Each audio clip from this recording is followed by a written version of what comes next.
Gente, bom dia, paz seja convosco, que Deus abençoe você e que Deus possa falar em nosso coração nessa manhã, nesse dia.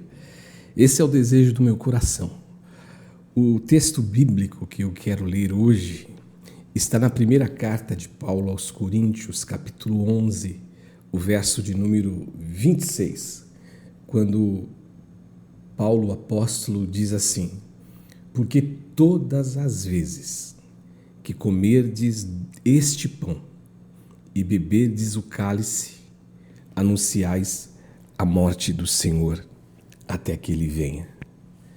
Porque todas as vezes que comerdes este pão e beberdes este cálice, anunciais a morte do Senhor até que ele venha. Eu quero orar com você antes de qualquer coisa para nós pregarmos, e a minha oração é que Deus abençoe você e fale com você. Senhor Jesus, a tua palavra é palavra tão poderosa, é palavra que nos muda, que nos transforma, que nos abençoa, é palavra que nos abraça, é palavra que nos corrige. Enfim, é palavra de Deus. Nesse instante eu quero te pedir que todos nós que aqui estamos, possamos nos esvaziar de tudo aquilo que nos afasta da compreensão, do entendimento, da leitura correta daquilo que o Senhor tem a falar conosco. Portanto, eu oro no nome de Jesus e te agradeço. No nome de Jesus, amém e amém.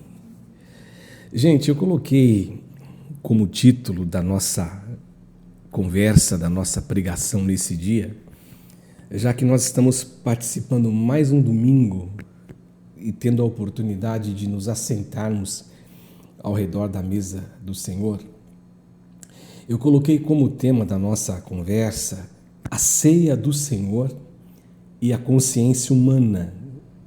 A ceia do Senhor e a consciência humana.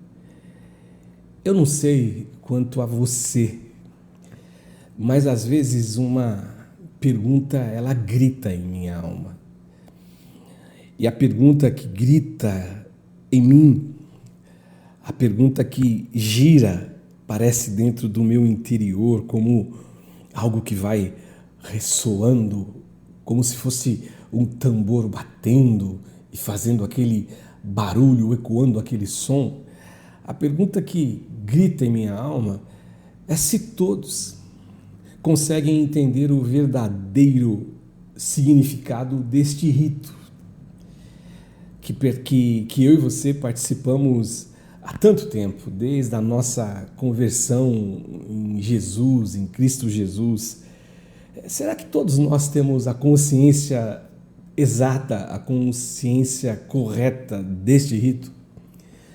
Eu digo isso, gente, pensando em um fenômeno que acredito também não ser exclusividade de uma única igreja, de uma única denominação, de uma única igreja local, mas sim algo que acontece em muitas comunidades de fé espalhadas pelo Brasil afora. Em todo lugar você vai encontrar isso que eu vou dizer a você. Muito embora eu acredito que este fenômeno seja mundial, mas como eu sou brasileiro, moro no Brasil, falo português e gosto de arroz, de feijão, de farinha, eu falo dele pensando em nosso próprio quintal, pensando na nossa perspectiva da nossa realidade, vamos dizer assim. Que fenômeno me refiro? Eu digo isso, gente, pensando no esvaziamento e no êxodo de muitos irmãos de outros cultos dominicais, onde não se observa o rito da ceia do Senhor, ou mesmo cultos na semana. Existe um êxodo, existe um esvaziamento. Eu disse isso para vocês aqui, que quando eu comecei a trabalhar em tempo integral na igreja, eu comecei a conviver com os números de frequência, números médios. É impressionante como o culto do domingo da ceia, ele é um culto onde as pessoas elas vêm com mais frequência, e quando chega no segundo domingo do mês, essa frequência ela cai e às vezes de uma maneira muito vertiginosa, de uma maneira muito, sabe, grande, exagerada, poderia dizer assim. Mas talvez alguém possa pensar e possa até me dizer: Cássio, mas será que isso não acontece pelo fato da reverência, do reconhecimento da importância, do reconhecimento do valor, ou mesmo do temor diante da grandeza que o rito nos impõe? E eu confesso que eu posso até concordar com isso e posso até pensar que isso realmente tenha o seu lugar, tenha a sua razão, mas até que ponto? Essa é a grande questão. Até que ponto isso em nós não atravessou ou atravessou a linha da reverência, a linha do temor, do reconhecimento da importância e ganhou na gente contornos de religiosidade? Sabem aquela coisa do piloto automático? Daquilo que se faz sem sentir e sem perceber seu significado? Ou seja, aquilo que vai se esfriando e que vai perdendo seu sentido ao longo dos dias, ao longo do tempo. E fazendo uma conta de padaria, que nem as pessoas costumam dizer, ou seja, uma conta às pressas, desde a minha conversão, que foi lá no ano de 1982, o meu batismo foi em dezembro de 82, e aí dentro daquela ótica de que os batizados participam da ceia, que as igrejas, a maioria das igrejas assim o fazem, eu participei pelo menos 491 vezes da ceia do Senhor. E às vezes, eu vou ser sincero contigo, eu me pego pensando, eu fico pensando, será que todas essas 491 vezes elas carregaram em mim o mesmo peso de importância como da primeira vez ou como das primeiras vezes? Essa é uma questão para a gente refletir mesmo, se nós não estamos acostumados a viver sob uma rotina e sob um piloto automático, fazendo as coisas sem se aperceber o valor real dessas coisas. E foi diante disso e diante dessa minha reflexão, que a minha mente ela caminhou na seguinte direção, ou a minha reflexão caminhou nessa direção. Qual deve ser a nossa consciência para nos assentarmos à mesa do Senhor para cearmos? Qual é a reflexão correta?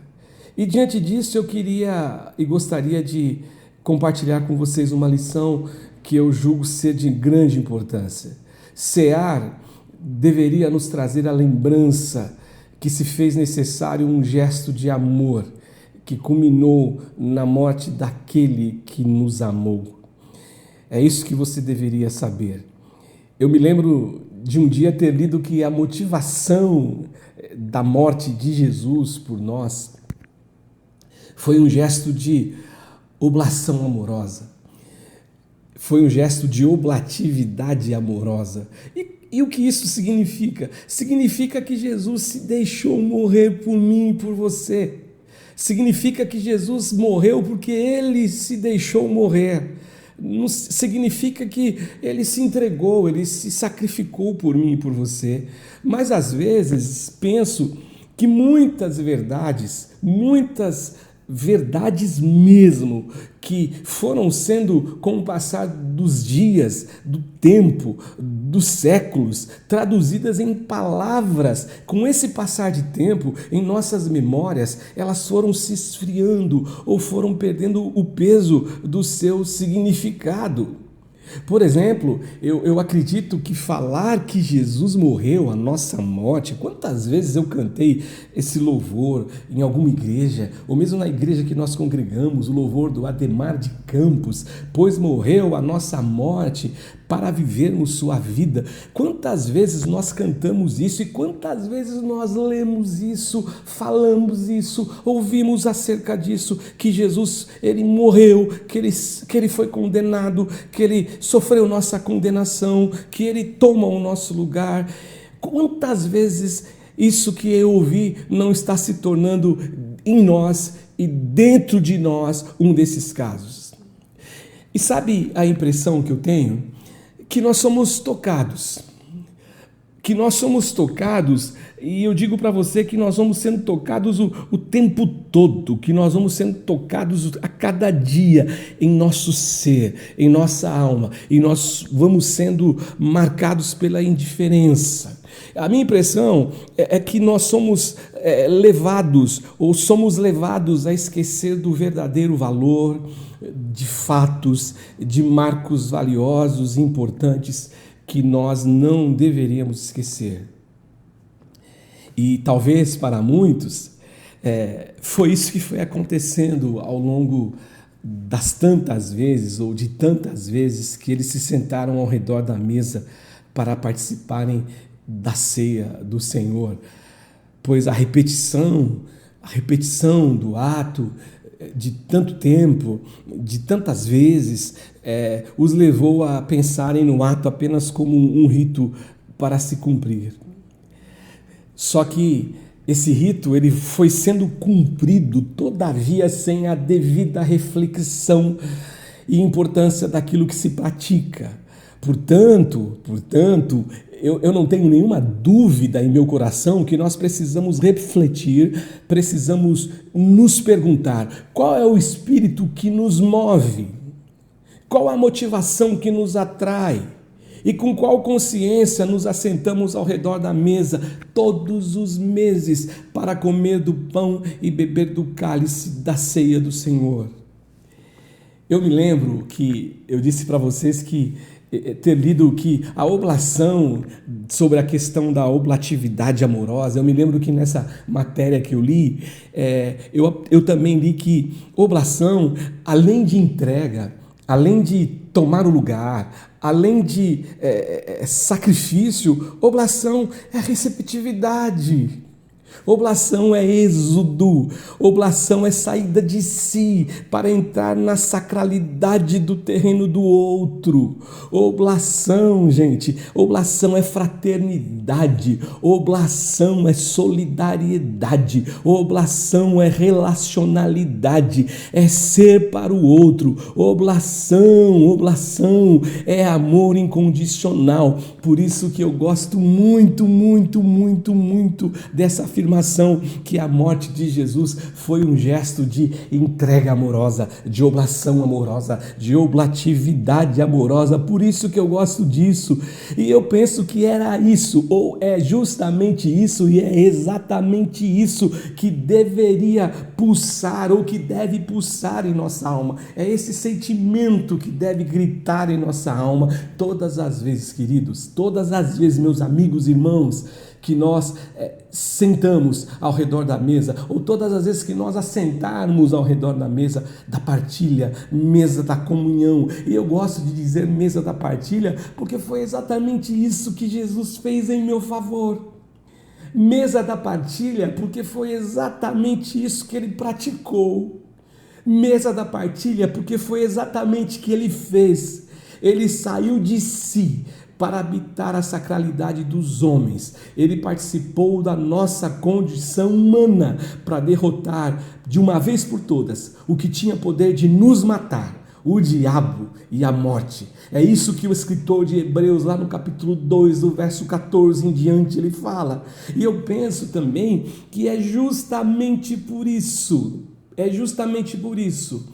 que Paulo, o apóstolo, ele escreveu: porque sempre, gente, sempre é sempre, todo dia que você tiver a oportunidade de cear, todos os primeiros domingos do mês, se você tem essa oportunidade, todas as vezes que vocês comerem desse pedacinho de pão, que vocês comerem desse pãozinho que talvez você pense não existir nenhum valor, e todas as vezes que vocês beberem desse cálice, vocês estão anunciando a morte do Senhor até que Ele venha.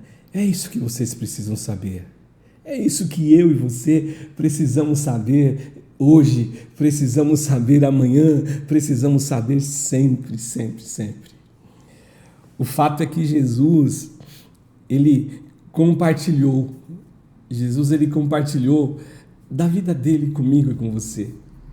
Ou seja, Jesus, ele se sacrificou em meu lugar. Jesus se sacrificou, em nosso lugar.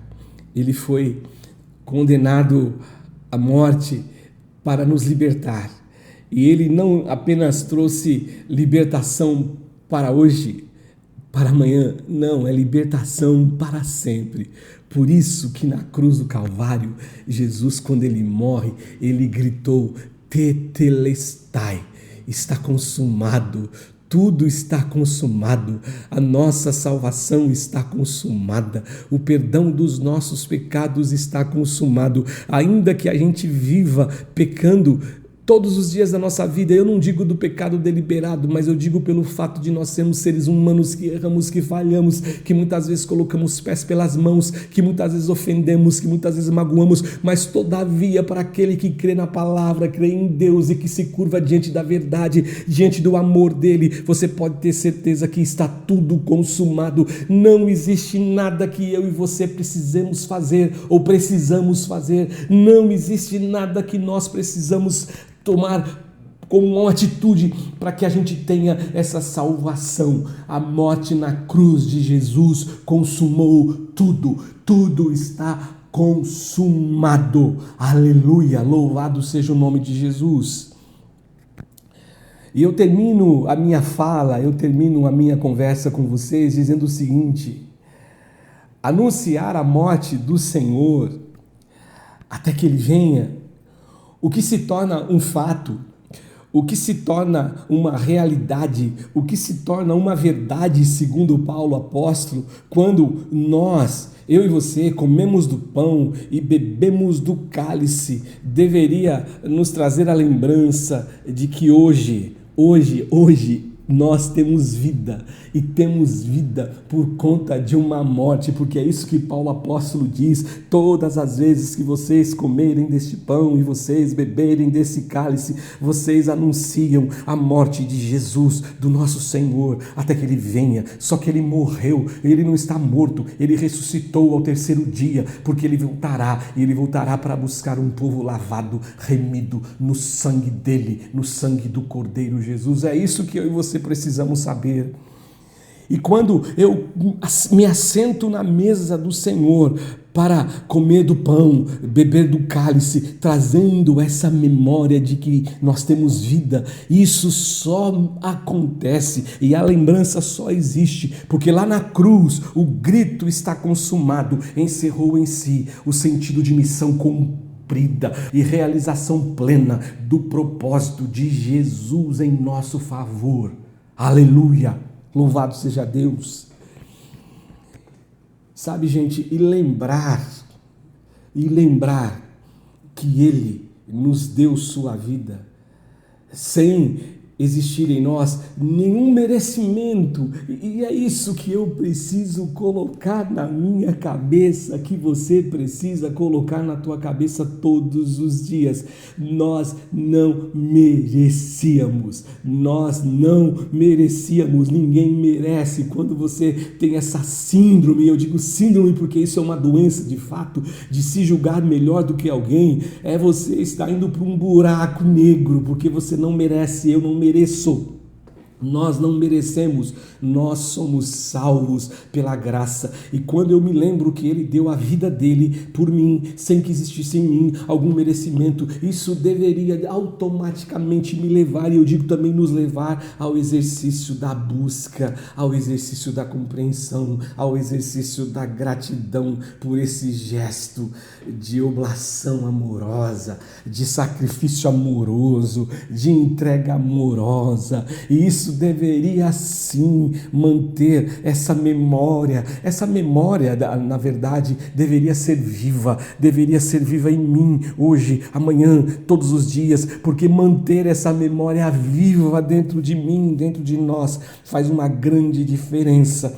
Quando nós temos de Deus a graça, e é graça, querido, pense como graça. O que é graça, Cássio? É favor imerecido. Quando nós temos do Senhor a graça de nos assentarmos para comer o pão, o pão da vida, o pão verdadeiro, o pão que é a carne dele, que ele disse que se nós não comêssemos do seu pão e não bebêssemos do seu sangue, aliás, comêssemos do seu pão, não, se nós não comêssemos a sua carne e bebêssemos do seu sangue, nós não teríamos vida em nós. Então essa memória, ela me faz lembrar que a graça de assentar para comer e beber do cálice compartilhados por ele em meu favor, é motivo de gloriar-se, mas não gloriar-se em mim, mas gloriar-se naquele que é o dono da vida, que é o dono de tudo, que tudo fez por mim, que tudo fez por você.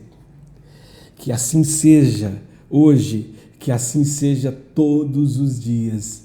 A minha oração, gente, a minha oração é que eu e você, todas as vezes que nós nos assentarmos para comer do pão e beber do cálice do Senhor, a gente sente com consciência diante disso que não é simplesmente um rito, mas isso que pode ser para alguns um rito, o que não deixa de ser uma verdade, mas ele é um rito recheado, marcado por simbolismos verdadeiros e marcados por uma ordenança e um mandamento daquele que nos conhece e que nos ama e que por nós morreu, para que eu e você tivéssemos vida e vida abundante. Que assim seja, hoje e sempre. Eu gostaria de fazer mais uma oração, como eu orei no início. Senhor Jesus, muito obrigado, Senhor Jesus, por esse privilégio. Muito obrigado, Senhor Jesus, por essa graça. Muito obrigado, Jesus, por esse perdão. Muito obrigado, Jesus, pelo grito, pelo teu grito, pelo teu brado. Brado e grito de triunfo. Está consumado. Porque na cruz tudo, absolutamente tudo se consumou. Tudo se consumou. Tudo foi conquistado. Não é necessário mais nenhuma obra, nenhuma oblação, não é necessário nenhuma morte, porque Hebreus, na tua palavra, o escritor de Hebreus diz que com uma só oblação, o Senhor Jesus aperfeiçoou para sempre aqueles que são santificados. Que nós jamais nos esqueçamos disso, que foi por graça, foi graça. Como um dia eu cantei e aprendi a cantar, foi graça, irmão. Foi graça, irmão, o motivo de nos trazer onde estamos hoje, onde nos encontramos, cheios de imperfeições e cheios de erros, que é o DNA de um ser humano caído, mas pela graça de Deus, nós somos mais do que vencedores e podemos nos assentar para comer do pão que é a vida, comer do pão da vida e beber do sangue precioso de Jesus, que completou no Calvário a perfeita obra de salvação, para que todos nós nos salvássemos. Primeiro lugar de nós mesmos, da condenação nossa, do pecado nosso, da condenação da vida e da condenação eterna. Muito obrigado, Jesus, em teu nome. Amém e amém. Beijo no coração de todos vocês. Que prazer em te encontrar. Que prazer estar com um bom amigo. Que prazer estar com alguém que me ama. Que prazer estar com alguém que amo. Quero viver isso sempre. Eu preciso aprender isso. Me ajude, Deus.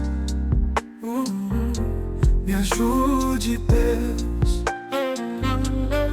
Deus, tu és a fonte da alegria, tu és a fonte da paz, tu és a fonte do prazer, prazer que não acaba.